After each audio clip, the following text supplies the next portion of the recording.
Welcome to Tanya Definitions. We're still in ALEPH.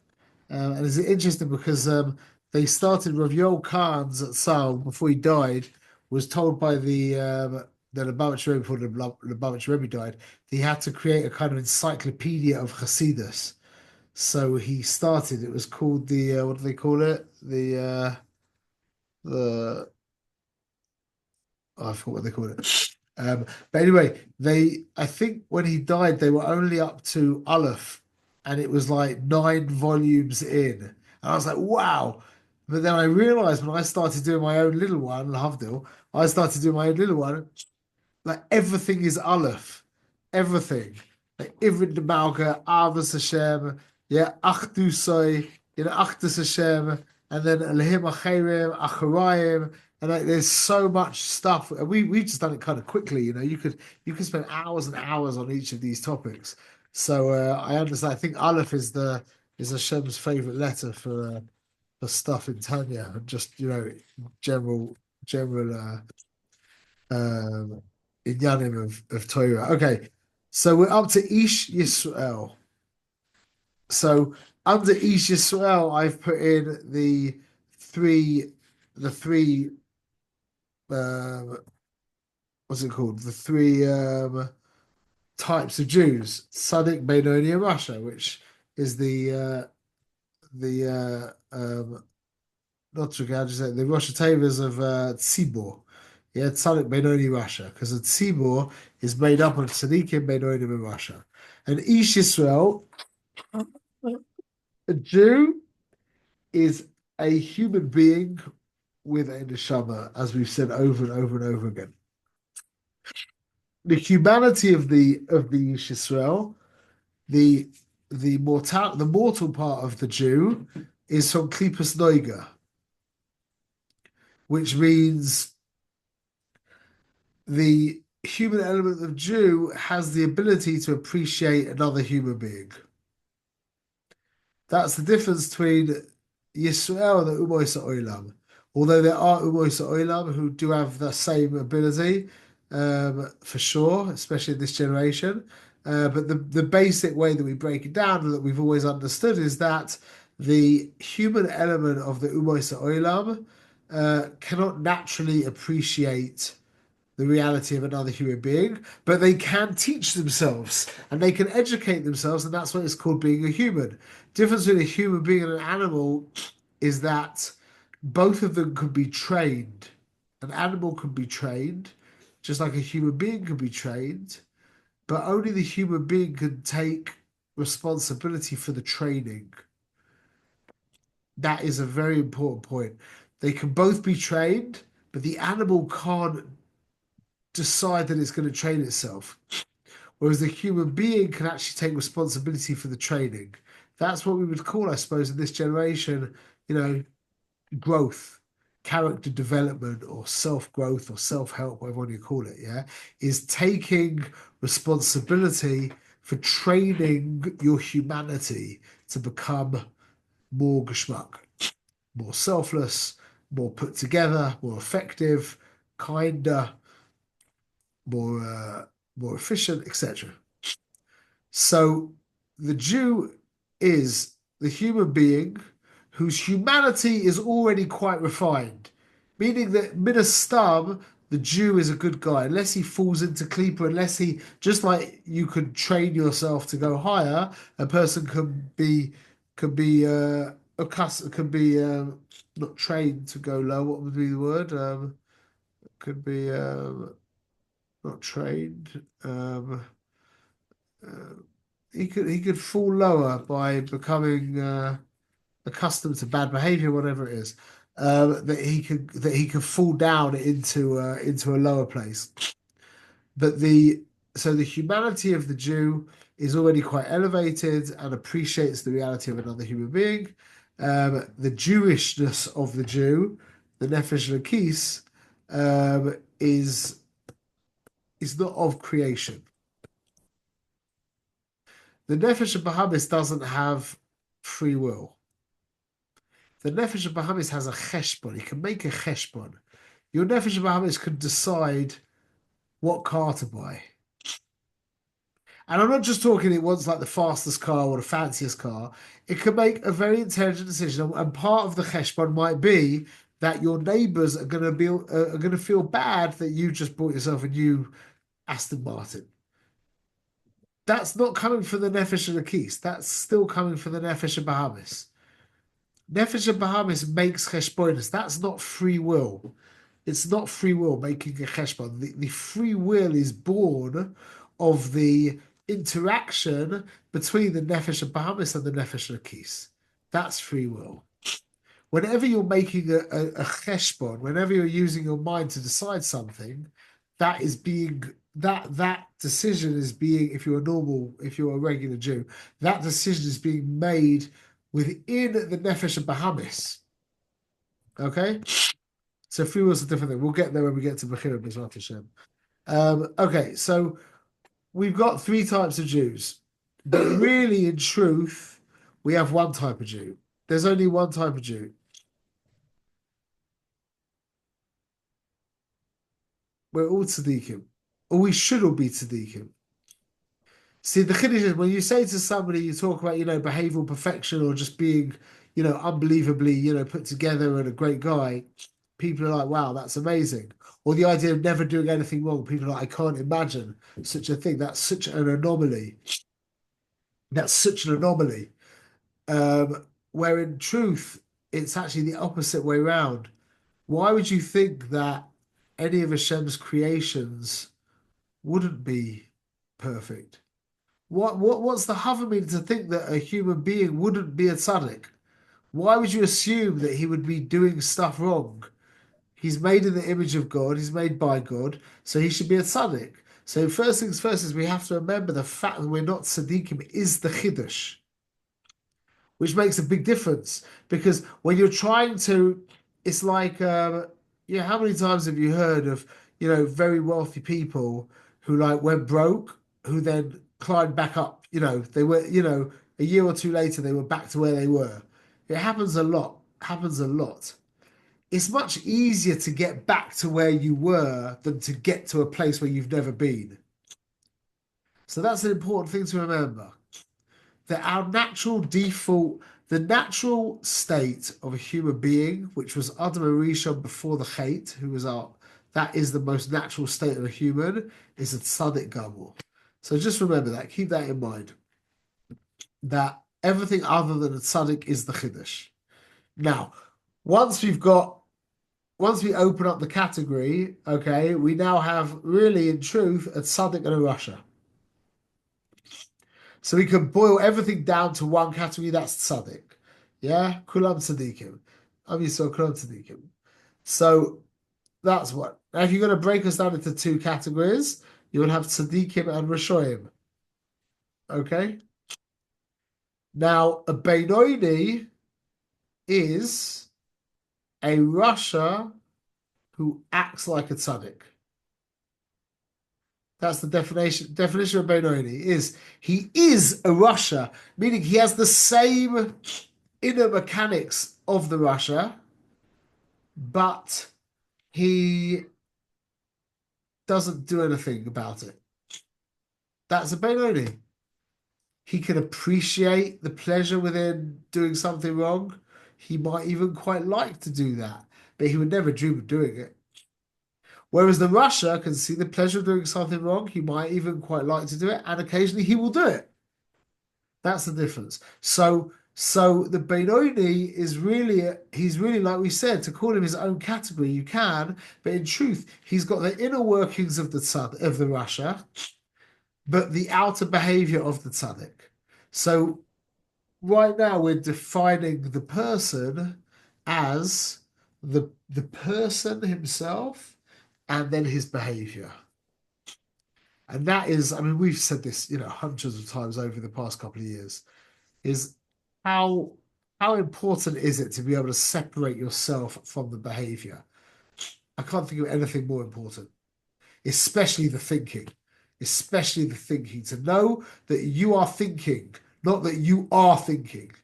You are the one who thinks, you are not the thinking. And people, that's something that's really, that should be taught in schools. That should be the first thing that's taught in schools. I'll tell you, if I got in control of stuff, the first thing I would do is completely just trash the entire school system and rebuild it again from scratch. Like I don't understand like what they're doing. Like why hasn't anyone hooked that if you just teach people, if you just teach everyone in the country to be a mensch, your country will just go like that. I think one of the problems is that a president can't be in power for more than like 8 years. Isn't that the maximum? It's like how much can you really do like long term in 8 years? You can for sure, but you need to be thinking 20, 30 years into the future, and start redo the entire school system and have the first thing on the schedule is how to be a mensch, how to care about other people. What like why isn't that? And then the whole country would just, you'd see the prison systems would just get smaller and smaller and smaller. The GDP would go up because everyone's being productive and like it's just in my mind, it's just a no-brainer. Anyway, so the first thing that I would teach, one of the first things I would teach is that you are not your thinking.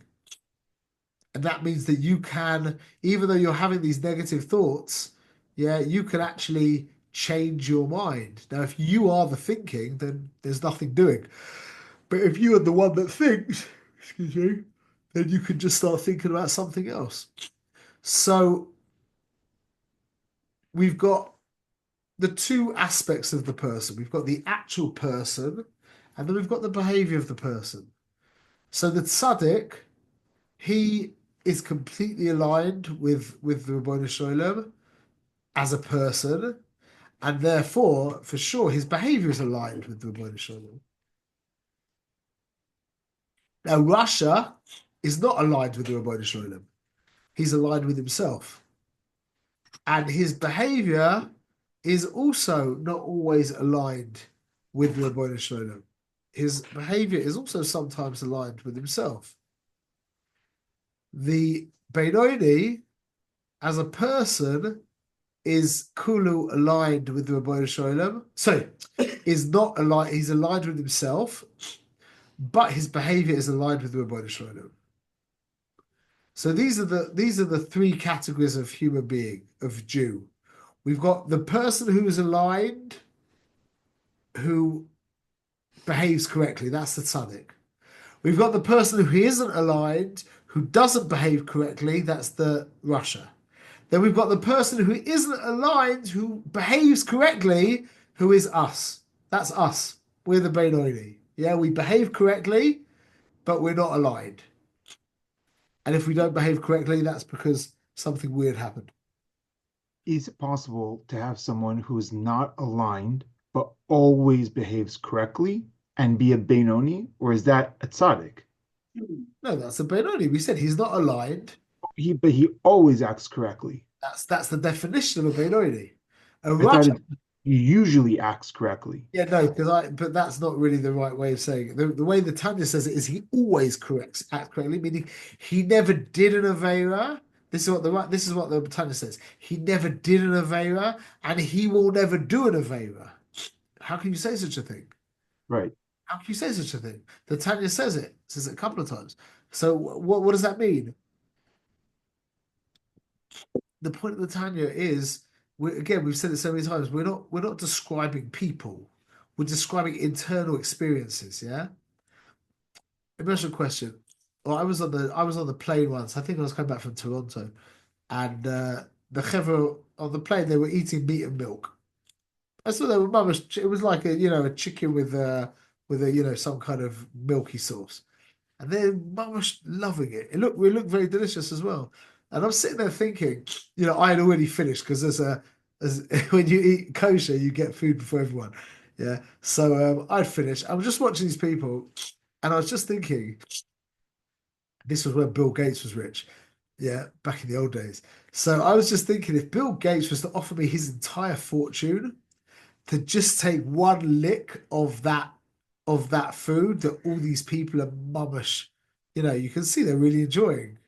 I wouldn't do it. No other question. No way. Absolutely not. Amazing. That's an amazing thought. And you also wouldn't. You also wouldn't. Yeah. Bill Gates' entire fortune just to take a taste of that bus of a cholov? No, we'll do it. So what you're what that's see, you are a Beinoidi. You don't want to do an Avera. You can't do an Avera. That's who we are, Minastam. Okay, every now and again we stumble, yeah, because of funny stuff that happens, but that's very much out of character. That's not who we are. We're not being true to ourselves. So again, that sounds like the Russia according to the Tanya, but it's not. We're really Beinoidim because we want to serve Hashem. We don't want to do Averas. And the idea of doing Averas makes us feel sick. Do we ever do Averas? There could be times when stuff happens, but that's not who we are. We are a person who doesn't do Averas. We never did one. We never will do one. Yeah, that's who the Beinoidi is, and that's who we are on a conceptual level. Okay, so now, so we've divided Klal Yisrael into three. We've got Tzaddikim, Beinoidim, and Rishayim. That's Lashon Sibor. Yeah, Tzaddik base Reish. But now we break up the Tzaddik into the Tzaddik Gamor and the Tzaddik She'ena Gamor, the complete Tzaddik and the incomplete Tzaddik. We break the Beinoidi, the Russia into the Russia Gamor and the Russia She'ena Gamor, the complete Russia and the Russia who's not complete. And then we have the Beinoidi, who we also actually break into two parts. It's not as famous as those other breaks, but we also break the Beinoidi into two parts, who is the Beinoidi who serves and the Beinoidi who doesn't serve. Okay, so we'll discuss the Beinoidi last. So to discuss the two types of tzaddikim is quite involved. It's quite involved, but we'll try and say it quickly. We should be familiar with the ideas. Is that before we broke the mensch down into two parts. You've got the mensch and you've got the behavior. Okay. Now we know for the tzaddik for sure the behavior is perfect because the behavior by the Beinoid is also perfect. So for sure the behavior of the tzaddik is perfect. Yeah. What about so we have to discuss now to create a chiluk in the tzaddik to create a distinction within the tzaddikim is it has to be something to do with the person himself. I'm not going to get too deep into this because it's a whole thing, but basically what we're going to do is we're going to break the human down into pleasure and emotions.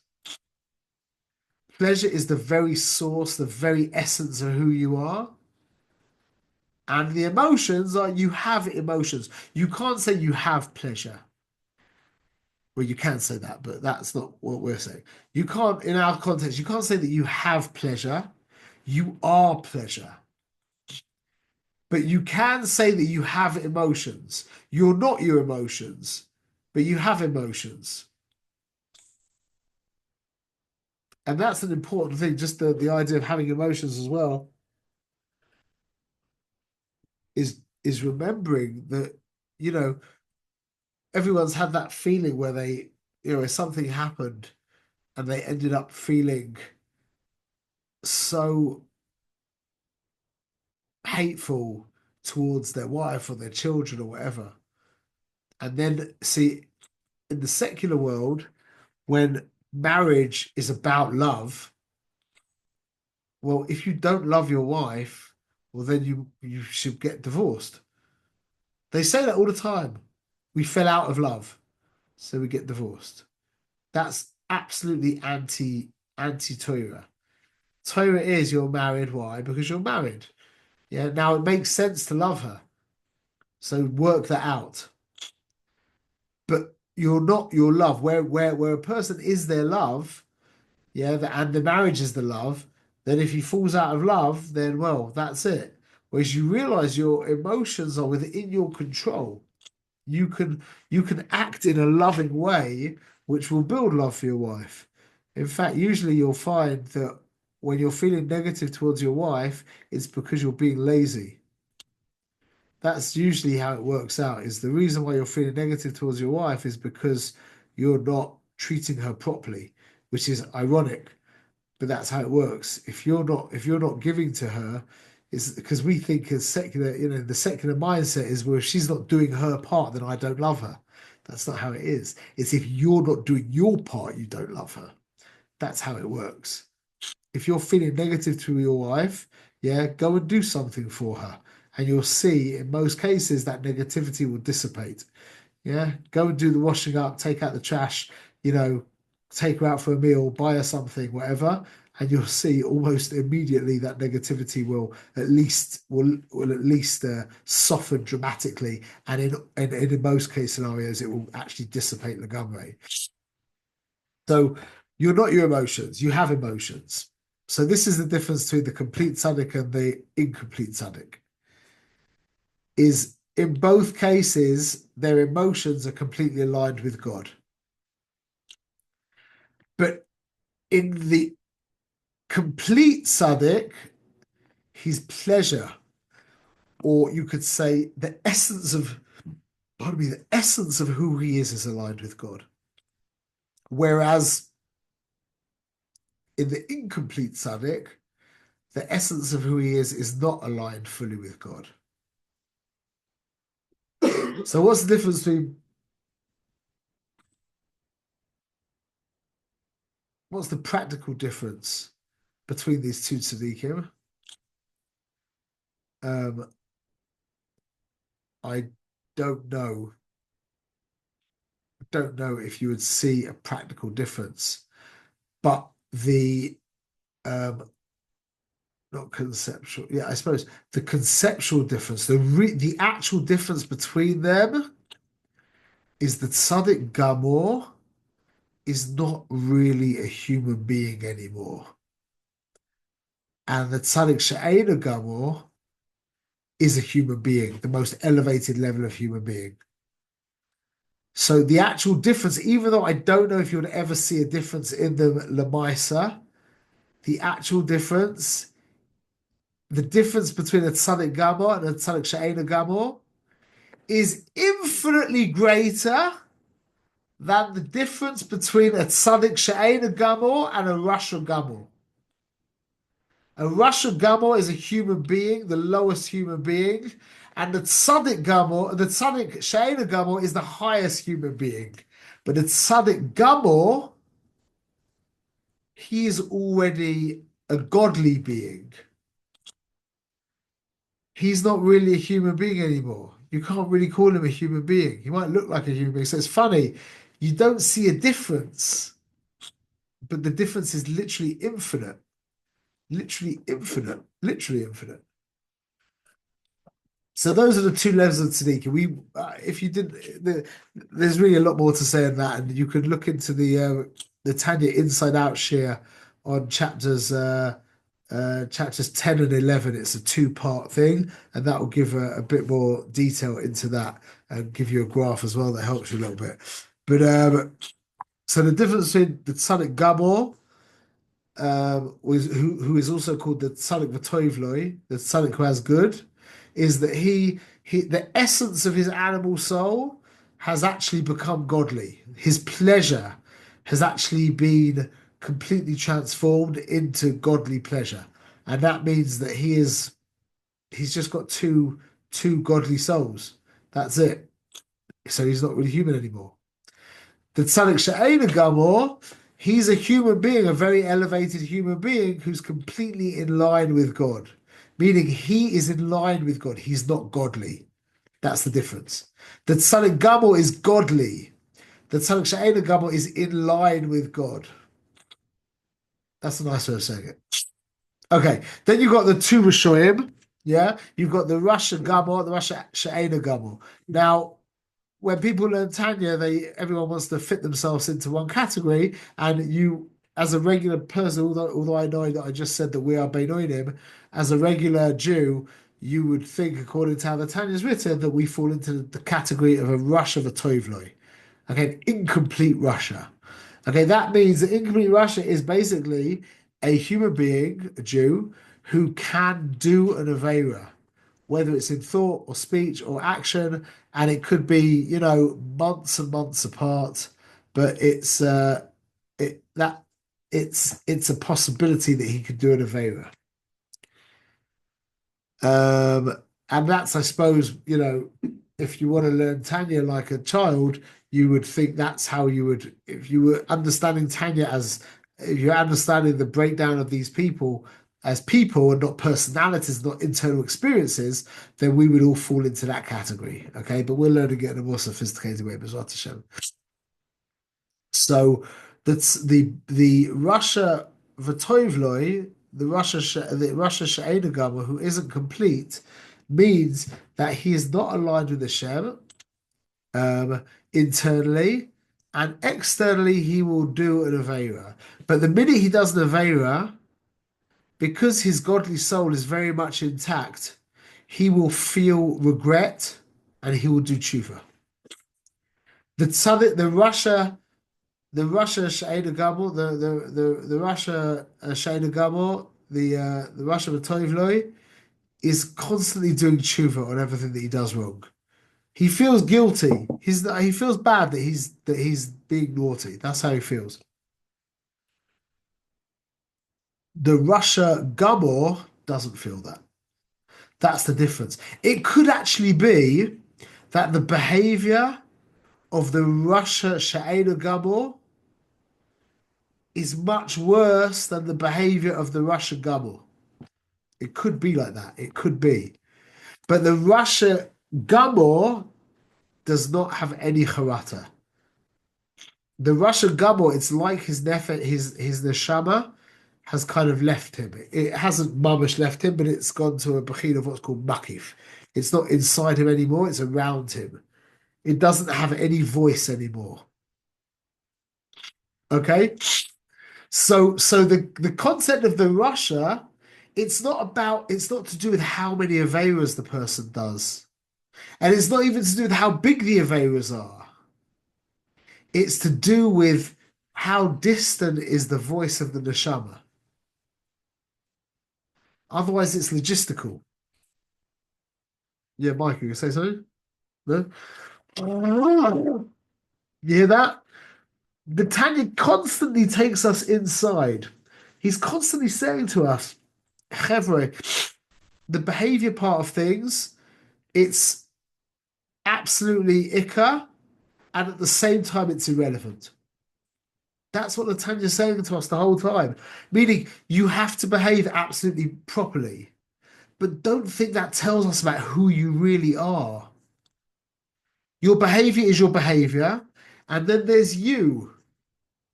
The Tanya wants to get to the you. The Tanya just takes the good behavior for granted. It's like, why aren't you behaving properly? Get a hold of yourself. What are you? Like, but think about how you feel towards your kids when they do stupid things. You're like, get a hold of yourself. Or when your wife goes and spends a bunch of money that she shouldn't have spent. You're like, pull yourself together. What are you doing? Yeah? That's how the Tanya talks to us. It's like, why are you doing anything wrong? Pull yourself together. Look, you don't have Rahmanas on your wife when she, I was just talking to a guy just today, told his wife not to do something, and she mamash went and did exactly that. Yeah. And he's like broken. He's like really angry. And I didn't say this to him, but I'm just like, she's dealing with a tither. That was a tither that you told her not to do it. So what? You could tell me 100 times not to eat that packet of potato chips before I go to bed. I'm still going to go to eat it. Yeah.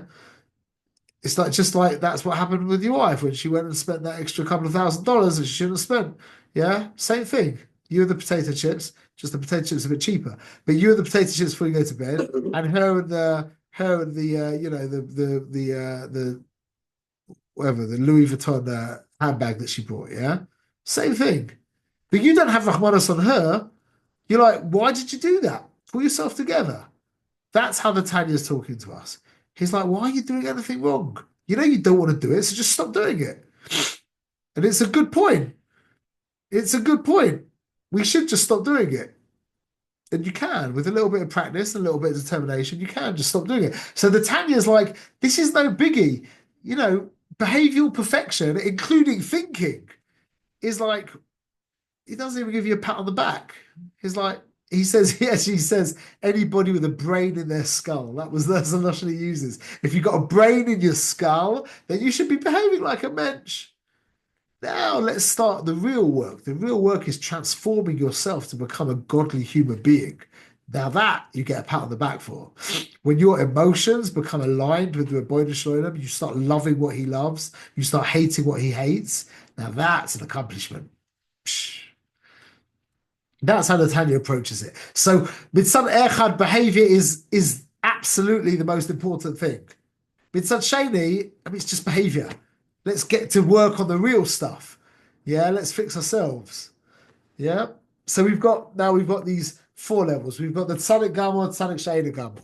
We've got the Russian gamor, Russian sheina gamor. Now we've got the two levels of Beinoini. Okay.